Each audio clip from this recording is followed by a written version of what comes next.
The sound of the heart monitor was steady, almost cruel in its calmness. Beep, beep, beep.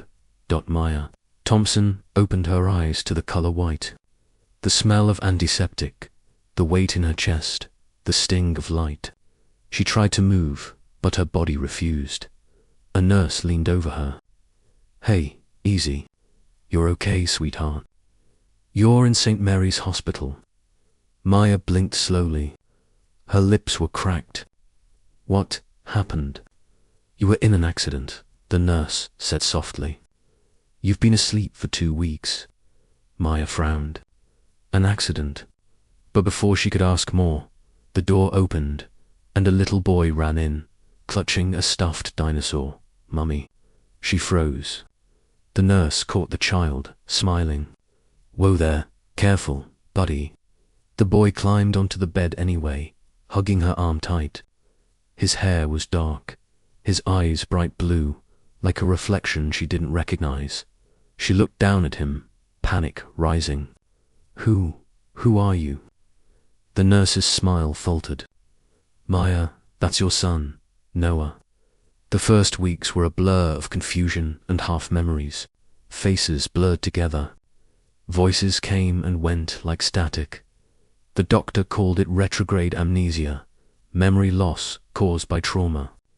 She remembered how to walk, talk, paint. She even remembered how to make coffee, but not her life. Not her family. Not the man she was supposed to have loved. There were no wedding photos, no rings. Just a child who clung to her like gravity itself. 3 years later, Maya lived quietly in a small house outside Seattle.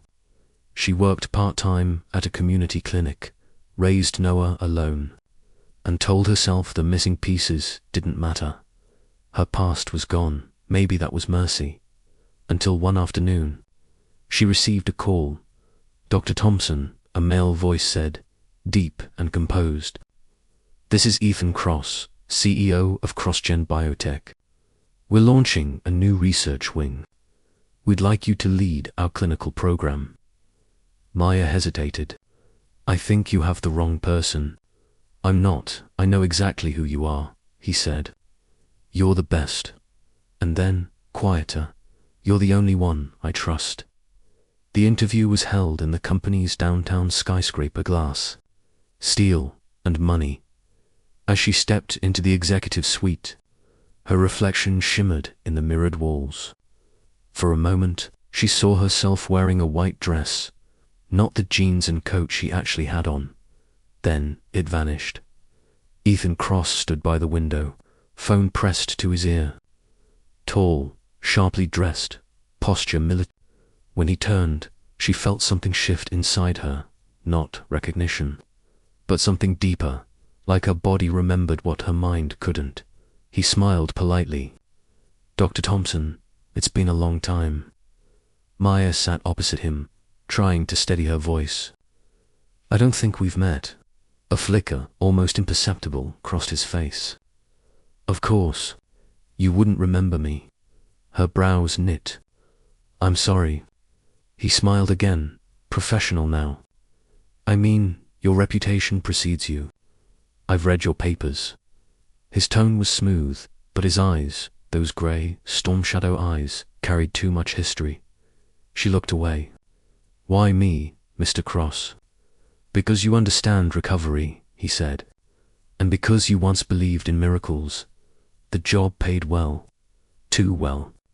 She told herself she was doing it for Noah, for a stable life, but when she arrived at the office on her first day, the elevator panel skipped the 23rd floor. Her badge oddly granted her access to it anyway. The doors opened to a private corridor, and at the end, a glass-walled lab overlooking the city, filled with research equipment and sketches of the human brain. Ethan stood there, looking out the window. He didn't turn when he spoke. "You always liked this view." Her pulse jumped. "Excuse me." He faced her, expression unreadable. "Sorry, habit." "From what?" He smiled faintly. "Another life." She crossed her arms. "You keep saying things like that. Do you know me? He held her gaze for a long time. I used to.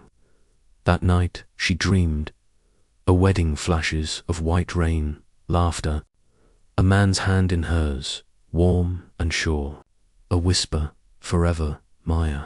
She woke gasping, heart racing. On the nightstand lay a photograph she didn't own, one that hadn't been there before.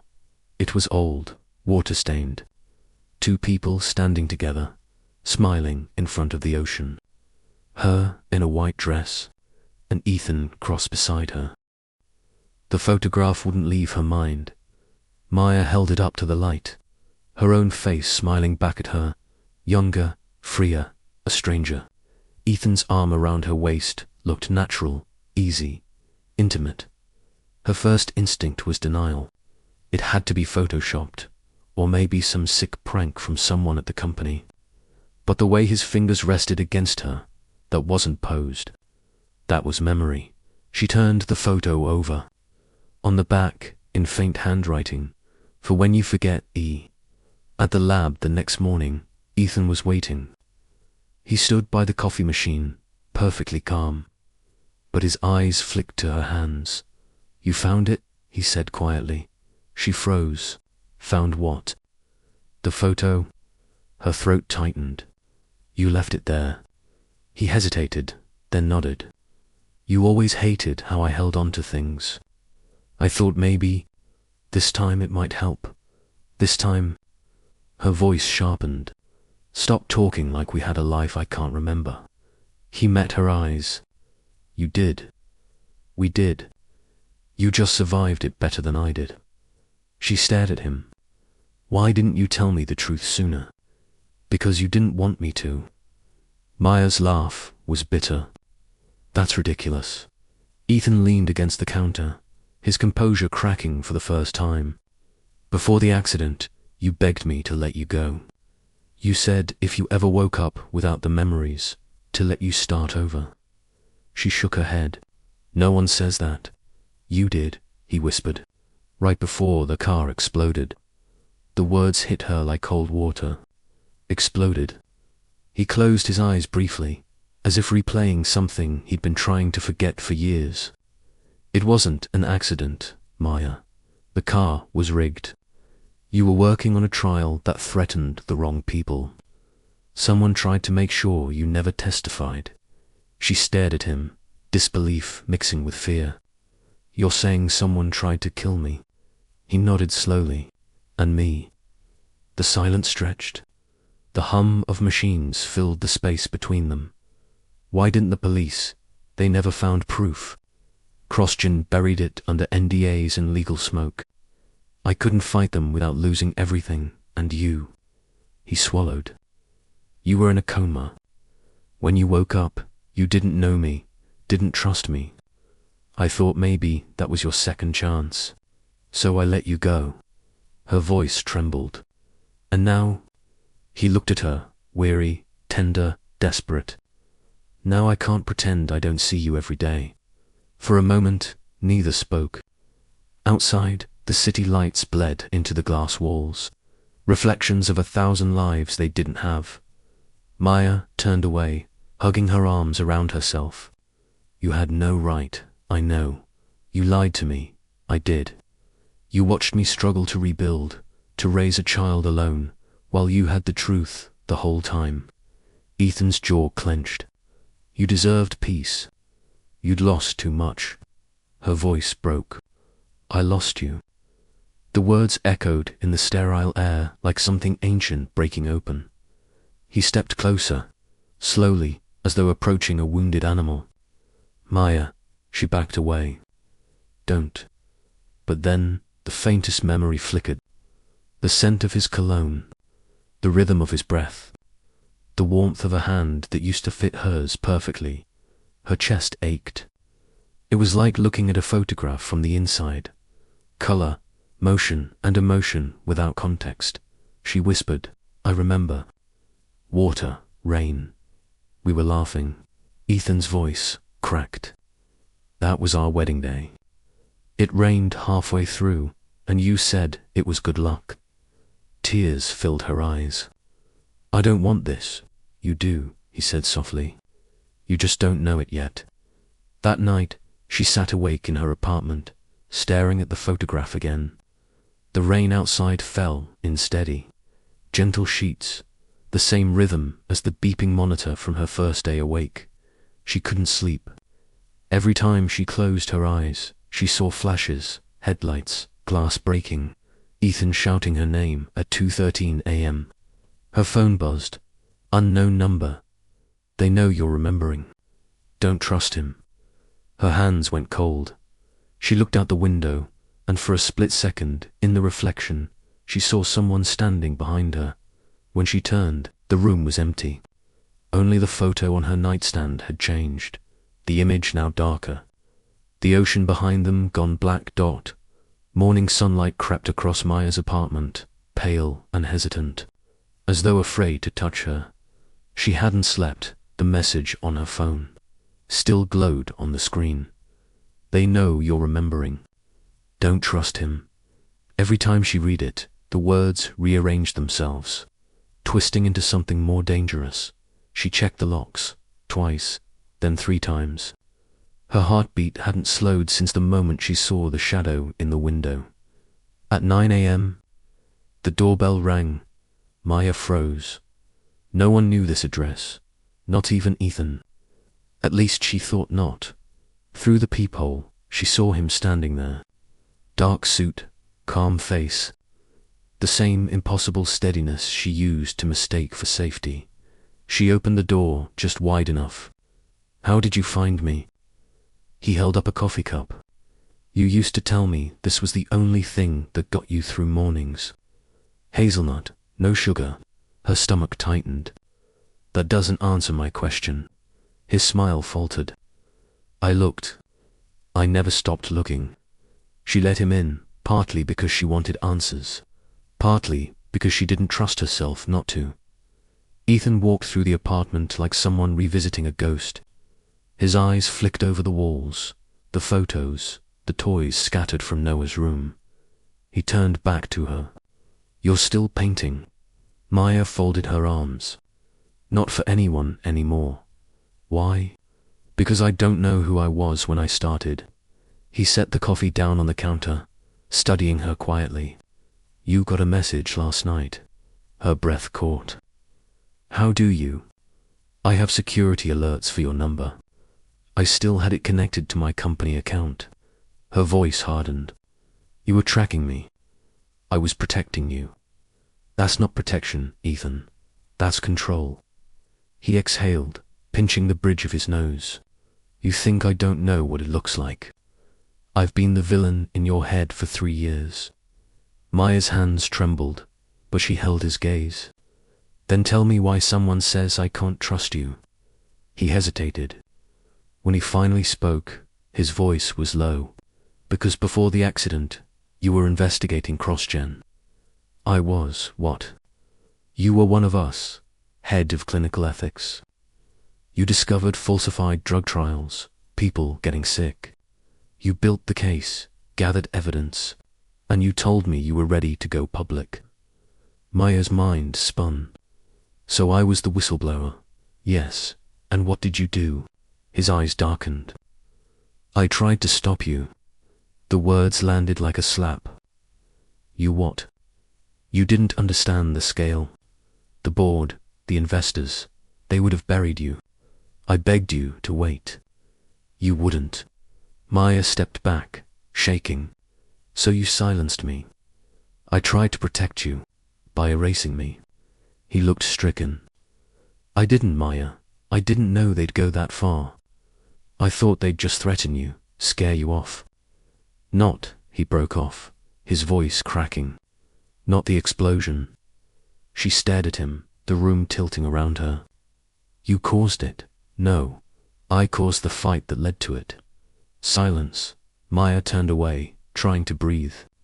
Every sound, the fridge hum, the rain outside, felt sharper now. When she finally spoke, her voice was almost calm. You kept all of this from me. You let me rebuild my life from ashes while you sat in your office pretending to be clean. I thought you were safe. That's all that mattered. She spun around, tears burning her eyes. You don't get to decide what matters to me. The sound of breaking glass cut through the argument. Sharp, immediate, but Maya flinched. Ethan moved instinctively, pulling her down behind the counter. A window had shattered outside. Tires screeched, a car speeding away. Ethan was already up, phone to his ear. Get me security, Division Alpha now. Maya's ears rang. What the hell was that? He turned back to her, face pale. A warning. From who? He looked at her for a long moment before answering. From the people who think you remember too much. Within an hour, Ethan's security detail arrived. Black SUVs, silent men in earpieces. Her neighbors stared as he guided her to the car. Maya's heart pounded. I don't want your protection. You don't have a choice, he said quietly. They already found you once. She crossed her arms, staring out the window as the city blurred past. You still haven't told me what they wanted me to forget. Ethan's voice was steady but hollow. They wanted you to forget that CrossGen's miracle cure killed people. That I helped hide it. The car went silent. For a moment, Maya thought she'd misheard him. Then she realized she hadn't. He was looking straight ahead. Jaw tight, as if confessing to something he'd carried like a chain. Her voice trembled. You destroyed lives. I know, you destroyed mine. I know that too. Then why save me? He turned to her finally, eyes wet, voice raw. Because I couldn't live with both of us dying. Back at the tower. She was led through the underground garage, through elevators she didn't recognize, into a locked corridor at the end, a small, windowless room filled with boxes and a single canvas covered by a cloth. Ethan gestured to it. You painted this before the accident. You said it was your insurance. I've never had the nerve to open it. Maya stared at the covered frame. Why now? Because if the people who sent that message know it exists, we're running out of time. Her hand hovered over the cloth. She hesitated, then pulled it away. The painting showed her sitting in this very room, and behind her, through a reflection in glass, stood Ethan. Only this time, he was holding a gun. For a long time, neither of them spoke. The painting stood between them like a confession, her own face looking out from it, terrified, and Ethan behind her, a gun in hand. Maya stepped closer, heart hammering. That's not possible, she whispered. I never painted this. Ethan's voice was low. You did, right before the accident. You delivered it to my office yourself. Her mind spun. Then why don't I remember? He stared at her. Because someone made sure you couldn't. The painting looked ordinary at first glance. Muted tones, careful detail. But when she leaned closer, she noticed something strange. Under the upper layer of varnish, faint lines shimmered like shadows buried in the color. Black light, she murmured. Do you have one? Ethan frowned. In the lab, maybe. Get it? Minutes later, he returned with a small handheld UV scanner. He passed it to her, his hand shaking slightly. She ran the beam over the painting, and words appeared. Written in fine, invisible ink across the background. Trial D for 2. Project Nemesis, cross-skin internal. Ethan's breath caught. Oh my God. He looked at her. You encoded the project name into the painting. You hid the evidence in your art. Maya stared, the air thickening around her. Why would I do that? Because you couldn't trust anyone, not even me. She turned to him sharply. And were you right to? Ethan's jaw tightened. No, she leaned against the table, trying to steady herself. Images flickered through her mind, flashes of sterile labs, patients screaming, vials of glowing serum. Her fingers twitched. I remember. We were working on gene therapy. We called it a cure for chronic pain. He nodded slowly. It worked in trials at first. But something mutated. The test subjects, she whispered. They didn't die right away. They changed. Ethan swallowed hard. We covered it up. The board buried the side effects data. You found the files and confronted me. Her voice trembled. And I told you I'd go public. Yes, and you begged me not to. He met her eyes, haunted, because I thought I could fix it before the truth destroyed us both. The silence was unbearable. The hum of the lab lights filled the space. The only sound between them, Maya stared at the painting again, tracing the faint brushstrokes over Ethan's painted hand, the one holding the gun. You said you never opened this, but you knew what was in it. He didn't answer. You knew, she pressed, and you kept it buried. I was trying to protect you. From what? The truth. From being hunted. His voice broke. You think they stopped after you disappeared. They came for me too. But they can't control what they can't find. So I told them you died. Maya's chest tightened. You told the world I was dead. Yes, and it was the only way you got to live. The UV light flickered again. More letters appeared under the paint, coordinates, written in faint strokes. 4736 N. 122 18W. Maya recognized it instantly. That's the old cross-gen testing facility, the one by Lake Monroe. Ethan looked stunned. It was destroyed years ago. Then something survived. Or someone. She pulled the cloth off a second canvas. Leaning in the corner, another painting from the same period. The image showed a burning building reflected in a lake.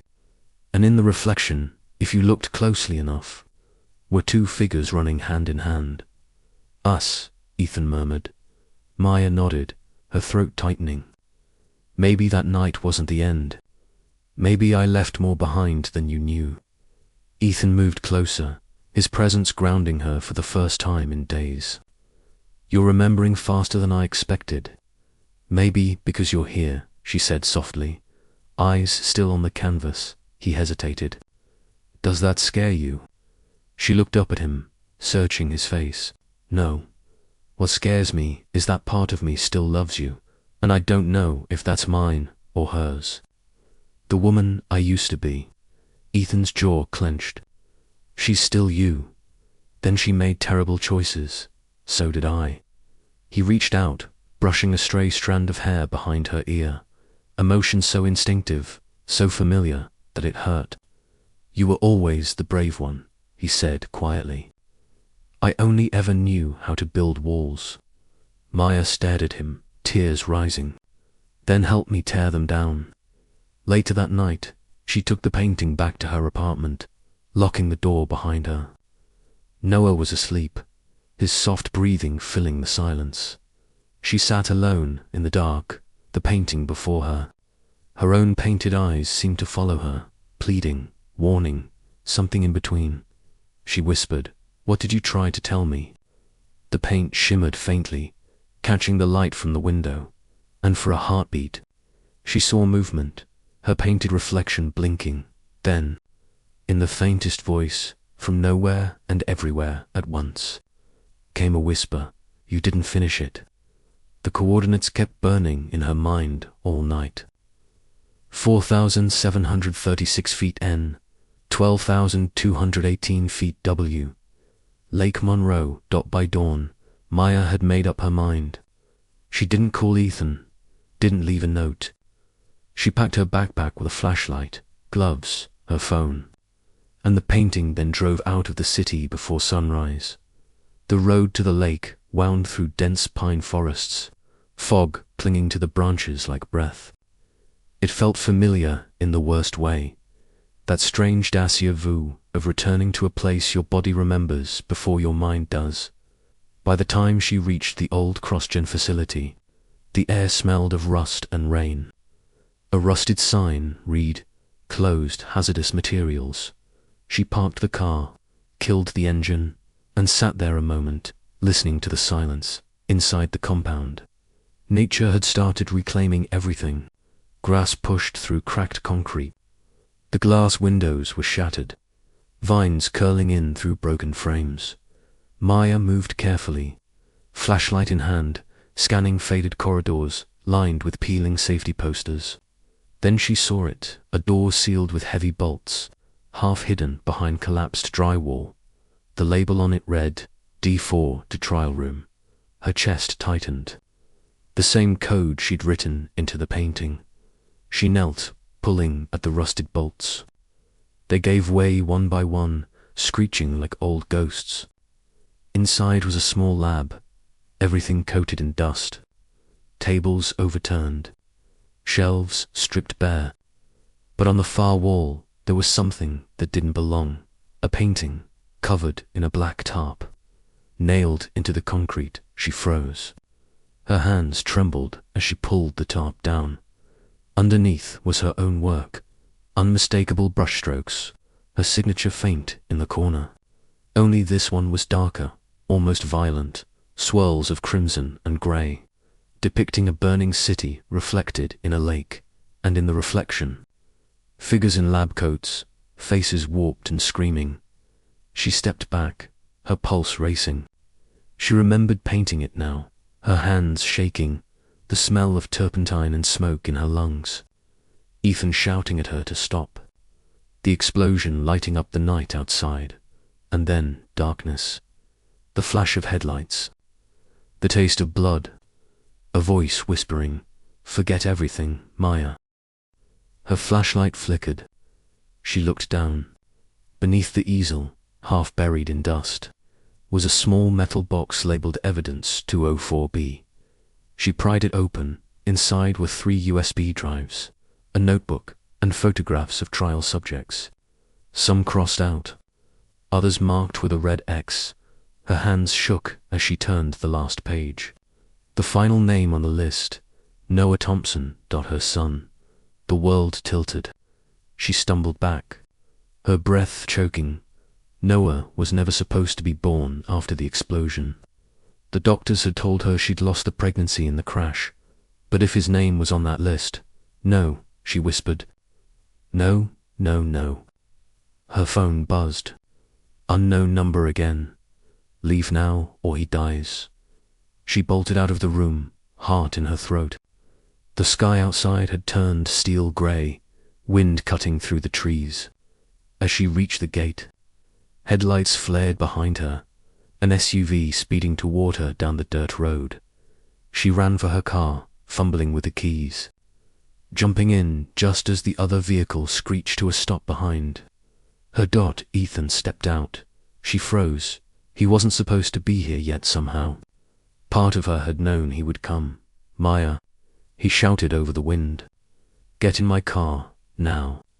She gripped the steering wheel. How did you know where I was? GPS.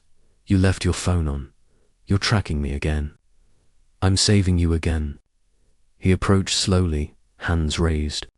You have to listen. They know you came here. If they find that box, I already did, she said. And I found Noah's name. Ethan's face went white.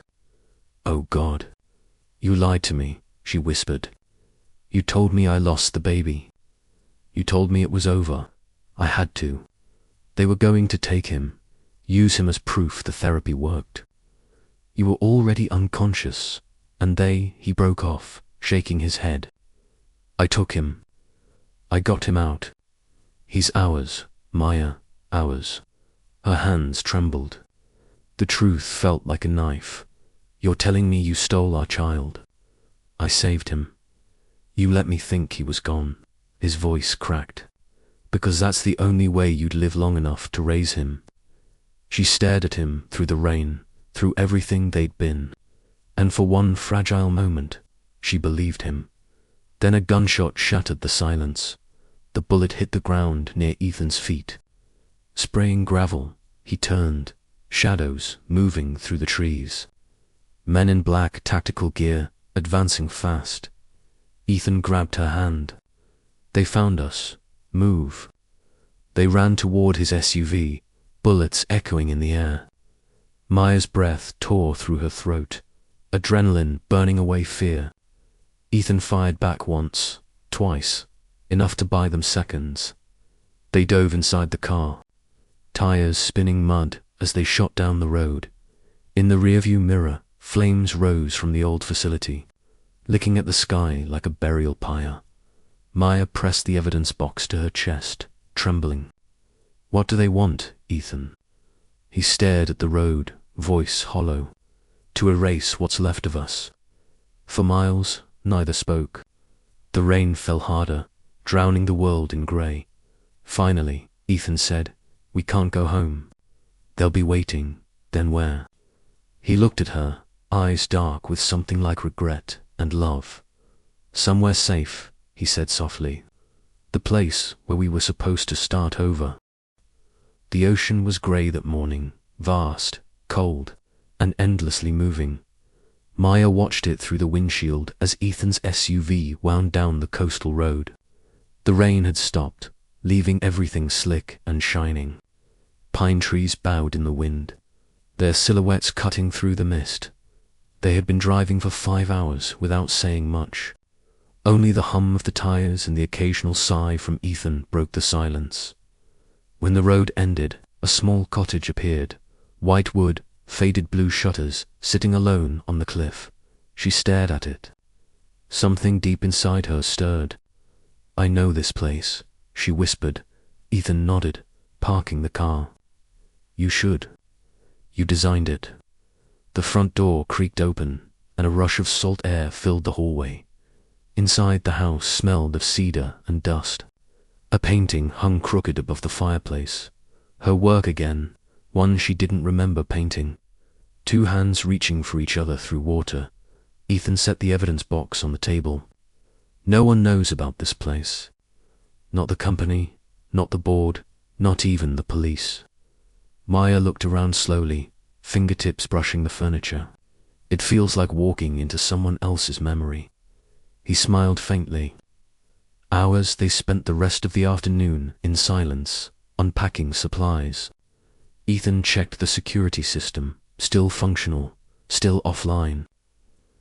Maya found an old box of photographs, most of them water-stained but intact. One caught her attention, a Polaroid of her and Ethan standing on this very porch. She was barefoot, laughing, a mug in her hand. He was looking at her, not the camera. Her chest tightened. "When was this taken?" He came up beside her. "The day before the board called the emergency meeting. You said if everything fell apart, we'd come back here and start over. And we never did," she said quietly. "Until now." That night, the house felt too quiet. Noah was safe, hidden with a friend of Ethan's in another city, but Maya couldn't sleep. She wandered to the porch, wrapping herself in a blanket. The sea crashed against the rocks below, steady and endless. Behind her, the door opened softly. Ethan stepped out, carrying 2 mugs of coffee. "You always drink this before bed?" she asked. He smiled. "You used to. You said it made your dreams sweeter." She took the cup, sipping carefully. "I don't think I've had a sweet dream in years." For a long moment, they stood side by side in silence, watching the horizon. Maya broke it first. "When did you stop loving me?" He turned, eyes shadowed. "I never did." "Then why does it feel like you did?" "Because I was a coward," he said simply. "Because every time you looked at me, I saw the man who ruined you." She looked at him, her voice barely a whisper. "You didn't ruin me, Ethan. You broke me. There's a difference." He flinched, but didn't look away. "I know. And I've spent every day since trying to put you back together, by lying. By keeping you alive." She set the cup down, stepping closer. "And what about now? Are you keeping me alive, or keeping me quiet?" Ethan's voice lowered. "Maya," she shook her head. "You said you wanted to start over, but that's impossible when you keep holding on to a story that ended in fire." He reached for her, then stopped, afraid to cross that fragile line. "You think I don't wish I could change it? I think you're still trying to." They stood there, inches apart, the air between them thick with everything unsaid. For a second, Maya thought he might kiss her. Instead, he whispered, "You're right. I can't fix the past, but maybe I can give you back the truth." He turned and walked back inside, leaving her alone on the porch with the sound of the waves. Maya sank into the chair, heart pounding. The truth, the word felt like a promise and a threat all at once. Inside the house, a light flickered. The security monitor on Ethan's laptop came to life. 4 camera feeds blinked on: porch, living room, driveway, back gate, all clear. Then the screen glitched. For half a second, an image flashed, someone standing outside the gate. A silhouette watching the house, and then static. Maya didn't see it. She was still on the porch, staring at the sea when the wind shifted, carrying a whisper through the night. "You should have stayed gone." She turned sharply, flashlight in hand. But there was only the sound of the waves and the faintest reflection in the glass door behind her. Her own reflection. Except the eyes staring back weren't hers. The morning came grey and heavy. The fog had rolled back from the cliffs, leaving the air salt sweet and sharp. Maya stood at the kitchen counter, trying to shake off the chill that had crawled into her bones overnight. She hadn't told Ethan what she'd heard on the porch. The whisper, the reflection. It sounded too much like madness, and madness was the one thing she couldn't afford. When he joined her, coffee steaming in hand, his eyes were lined with exhaustion. "Bad night?" she asked. "Worse morning," he murmured. The security feed glitched. "Twice. I think we're being watched." Her heart stuttered. By who? He didn't answer. He didn't have to. They both knew the only people looking for them were the ones they'd already tried to escape. He spent the morning checking the perimeter, tightening locks, scanning for signals. Maya pretended to read on the couch, but her eyes kept drifting to the windows. The wide ocean view that suddenly felt like exposure, not beauty. In the afternoon she took a walk along the cliffs to clear her head. Wind tugged at her hair. Seagulls wheeled above, down by the rocks. Something caught her eye. A footprint, fresh, too large to be hers, and too recent to be Ethan's. The edges were crisp, pressed deep into the damp earth. She backed away, heart quickening. When she turned, Ethan was at the top of the slope, calling her name. "What are you doing down there?" He shouted over the wind. She pointed. "Someone's been here." He descended quickly, scanning the prints. "They're leading toward the old boathouse." She followed him down the rocky path, the sound of the sea rising to a dull roar. The boathouse door hung crooked, half-rotted. Inside, everything smelled of damp wood and salt. But in the center of the floor was something new. A small package wrapped in brown paper. No address. No label. Ethan looked at her. "Don't touch it." "I already did," she said softly, holding up a small card that had been tucked underneath. On it, in delicate handwriting, "You can't paint over blood." They didn't speak for a long time. Back in the house, Ethan unwrapped the package carefully. Inside was a framed photograph, their wedding picture, the same one Maya had seen before. Except this one was different in the background, behind their smiling figures. A shadowy outline stood near the edge of the frame, barely visible, watching. Maya felt her stomach turn. That wasn't there before. Ethan's jaw tightened. "Someone doctored this. But how would they know I had the original?" "Because they've been inside the house." That night, Maya couldn't rest. Every sound, the creak of the floor, the crash of waves, the wind became a question. She walked through the hall, flashlight in hand. The painting above the fireplace caught her eye, the one of 2 hands reaching through water, only now. The hands were closer together than before. She blinked, stepped closer. No, she wasn't imagining it. The brushstrokes were different. The color darker. The water now rippled with red. "Ethan," she called. He appeared in the doorway, gun drawn. "What happened?" She pointed. The painting, it's changed. He frowned, stepping closer. Maya, that's not possible.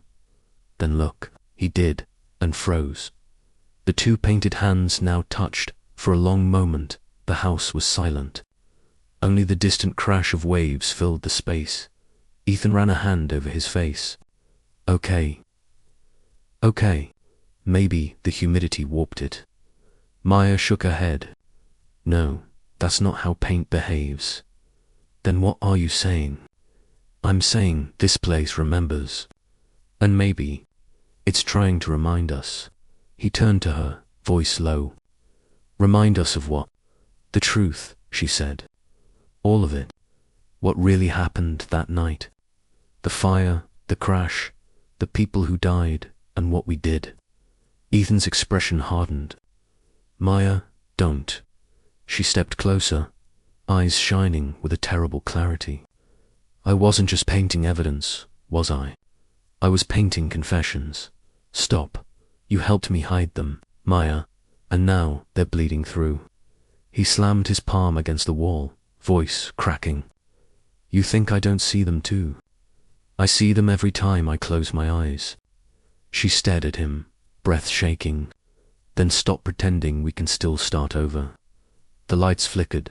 For a second, all power died. When it came back, the television in the living room was on, static, crackling across the screen. Then, slowly, an image formed. Security footage. From their house, Maya and Ethan on the porch, seconds ago. Except behind them, just at the edge of the frame, was a dark figure standing outside the glass door, watching and smiling. Ethan lunged for the remote, yanking the power cord from the wall.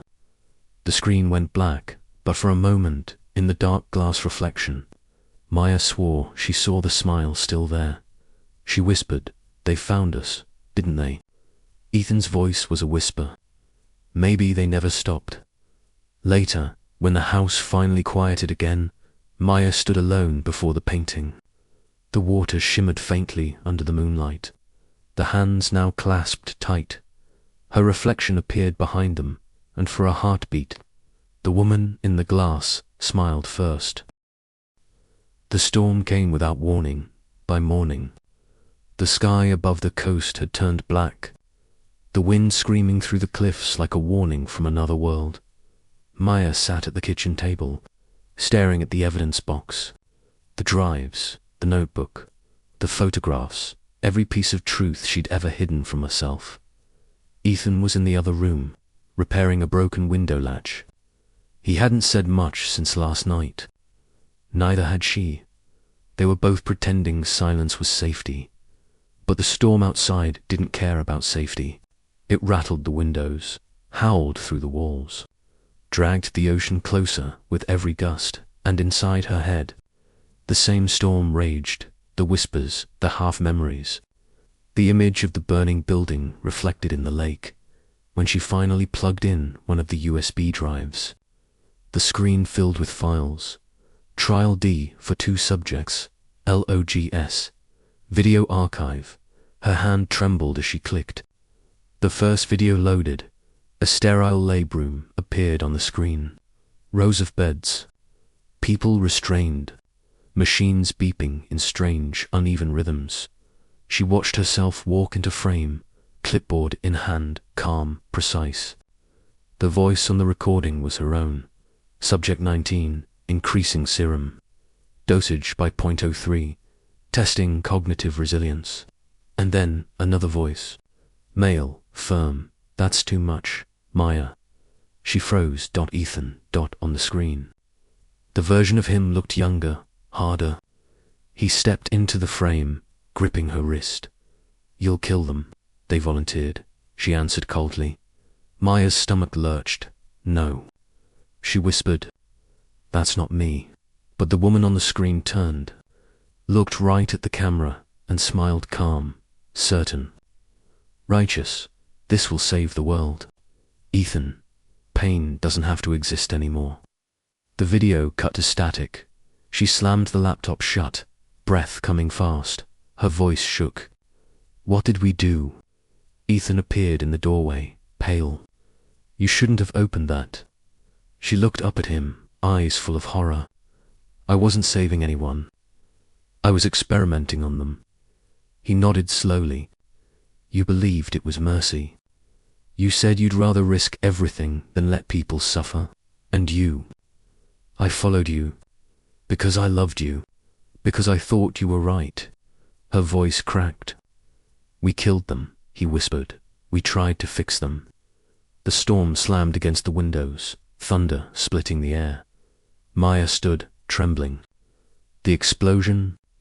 It wasn't an accident, was it? He hesitated. No. Who did it? He met her eyes. You. The world tilted. Her knees gave out. She grabbed the table, trying to stay upright. That's not possible. You triggered the fire suppression override. You flooded the lab with oxygen. It went up instantly. He stepped closer, voice breaking.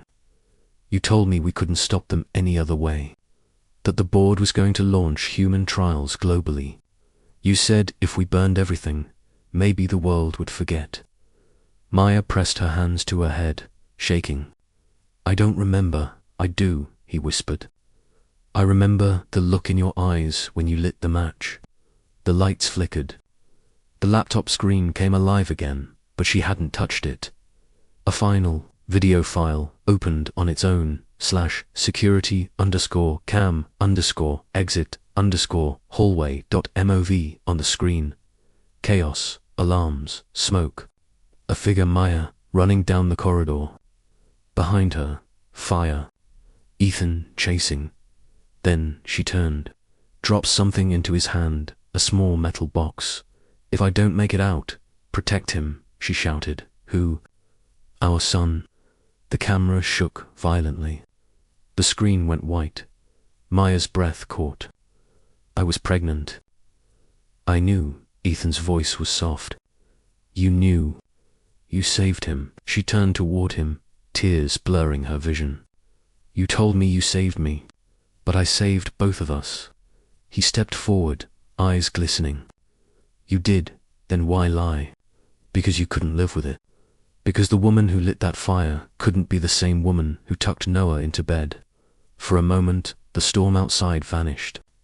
There was only silence, heavy, aching silence. Maya sank into the chair, covering her face. So what now? We just hide here and wait for them to finish what we started. Ethan knelt before her, voice raw. No, we finish it our way. How? By telling the truth. She looked up, searching his face. You really think the world will forgive us?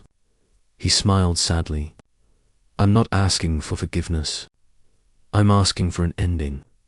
She laughed bitterly. You think truth is an ending? It's just another fire. He stood, staring out the window at the black horizon, then let it burn again, this time for the right reason. The storm surged. Lightning flashed over the sea, illuminating the dark silhouette standing near the cliffs, motionless watching the house. Ethan saw it first. Maya, someone's out there. She rose, following his gaze. The shadow didn't move, didn't flinch when the thunder cracked overhead, and then it smiled. The same smile from the photograph. The figure by the cliffs didn't move. Lightning split the sky again, and for a brief, impossible second, Maya saw his face. A man, skin pale as ash, eyes glowing faintly in the stormlight. And somehow, she knew him. Ethan, she whispered. That's impossible. He grabbed his gun. Stay inside. She stepped forward anyway. I know that face. From the trial footage, Subject 19, the wind howled through the open door. Ethan turned sharply. You can't be sure. I am, she said, voice shaking. Because I painted him. They moved out together, rain lashing against their faces, mud sucking at their shoes. By the time they reached the cliff's edge, the figure was gone. Only the prints remained, leading down toward the old shoreline path. Ethan aimed his flashlight into the darkness. He's toying with us, or reminding us, Maya said. Of what? She looked at him, eyes wild, terrified. That we never buried the dead. Back inside, the lights flickered again. The power grid couldn't handle the storm. The laptop on the table beeped. One last file had appeared, automatically decrypted. Nemesis LOG_FIA ALLS. Helathan hesitated. Don't, but Maya clicked. A shaky video began to play. It showed the test chamber, bathed in red light. The camera focused on a man strapped to a chair, Subject 19. Tubes ran into his arms, his veins glowing faintly blue. His breathing was ragged, unnatural. Then her voice, calm, clinical.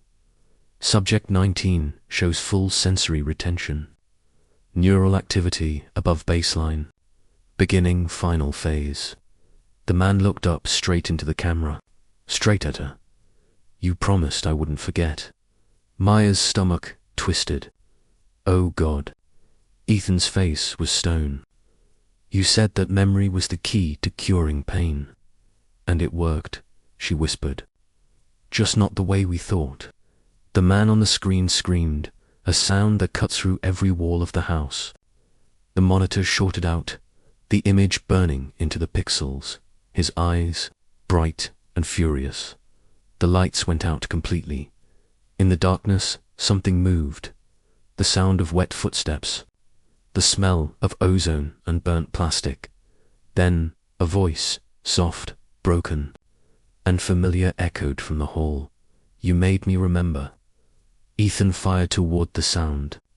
The muzzle flash lighting up the doorway, but nothing was there. Maya clutched the wall, heart racing. Ethan, we have to get Noah, now. He shook his head.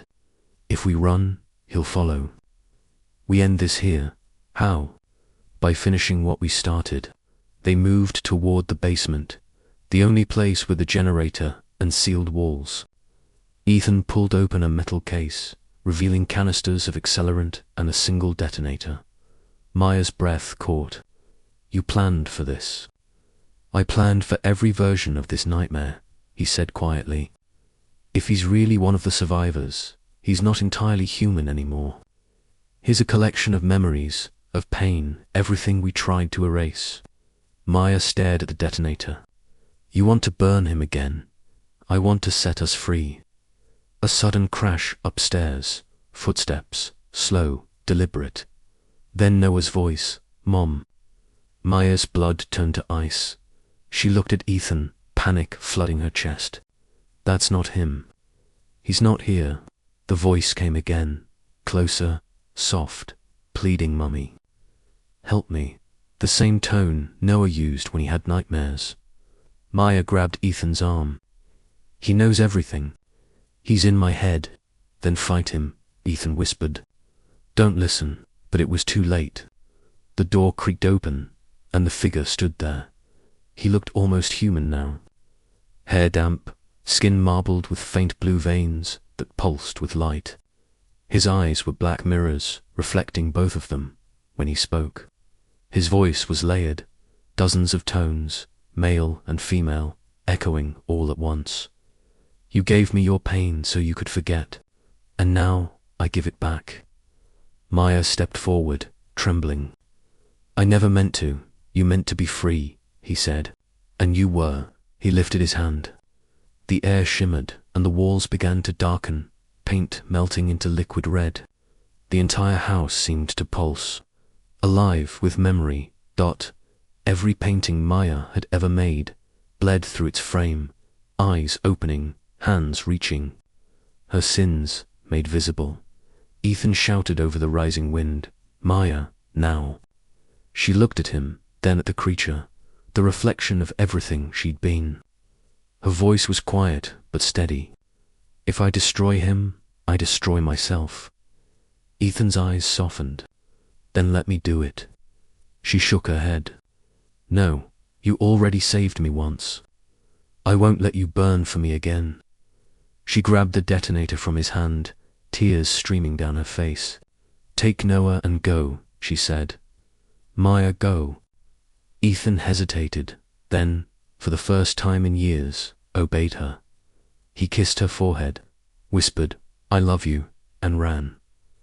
She turned back to the creature. "You wanted to be remembered." It smiled.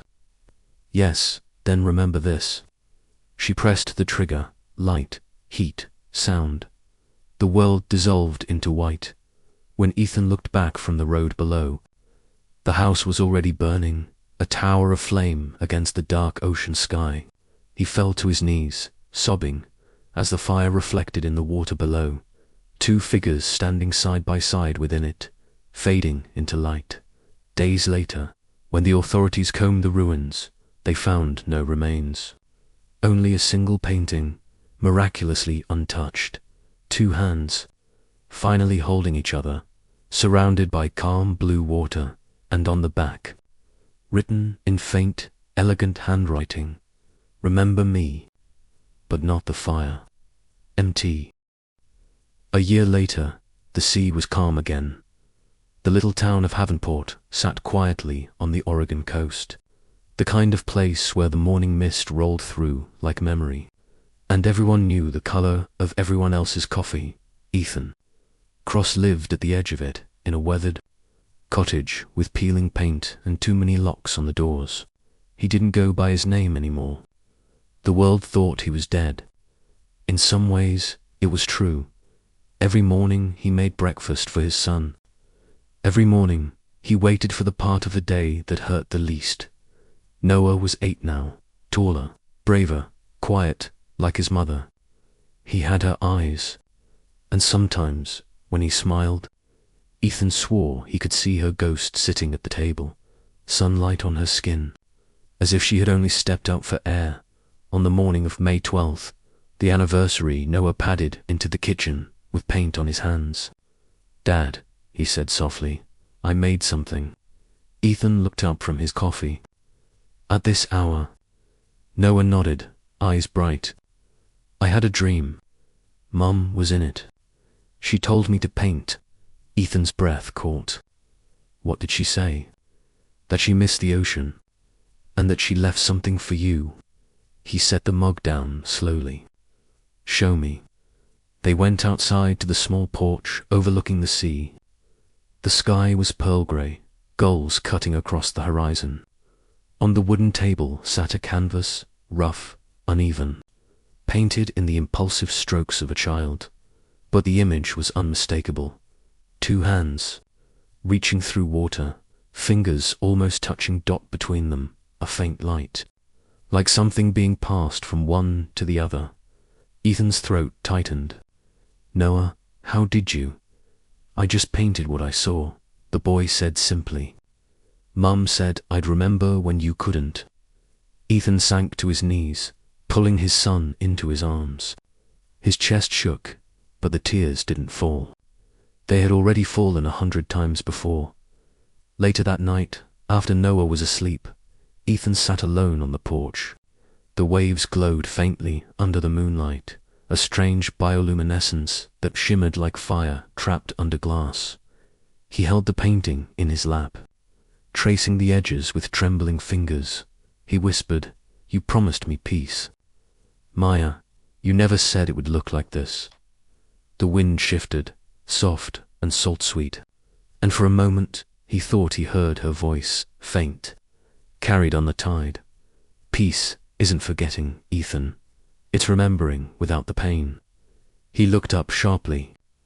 No one was there, but the door behind him creaked open, as if someone had just stepped inside the living room. One of the old paintings on the wall, one of Maya's originals he'd salvaged from storage, had changed. He froze.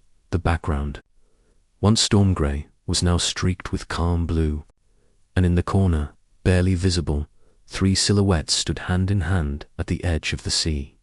A woman, a man, and a child between them. The caption below, written in faint pencil, "The ocean forgets, but we don't." Ethan sat there until dawn. When the first light hit the water, he smiled, small, broken, but real. He whispered into the rising wind, "Good morning, Maya." And the waves answered, soft, steady, endless.